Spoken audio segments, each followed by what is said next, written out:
Let me also draw in now Adit Kothari, foreign affairs expert. Adit, how do you view this meeting between Trump and Putin that has transpired in Alaska? How much closer are we to a peace deal as a result of what has transpired there?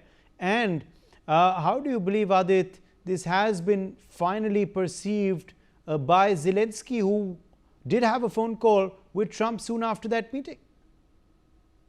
I think I'm going to echo Glenn's motion on this one, and basically start by saying that, Russia got more of the pie here.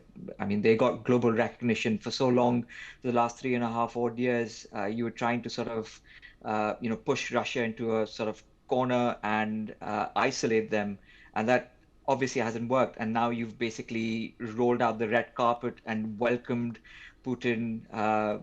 You could almost see like a David versus Goliath kind of a picture frame there. From an optics perspective, it was like a 5 feet 7 inch man beating down a 6 foot 3 inch man with smiles, and that was the basic optics of it. But inherently, I just feel, taking the business secretary with him, Trump has made his position very clear. He's driven only by profits and monetary gains. And the discussions behind the scenes would have been about, how about, the US and the Russians would go about mining the uranium in the northeast region of Ukraine. And that was the potential discussion that would have been held between Putin and Trump.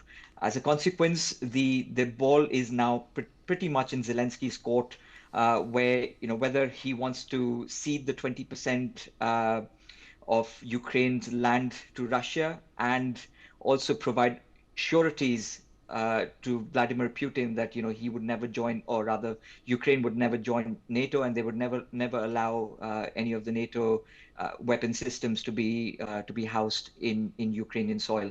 I think those are the kind of assurances that Putin would have been promised by Trump, but that has to be provided and signed off by Zelensky and the European partners. Look, frankly, I think the European partners have been quite a letdown.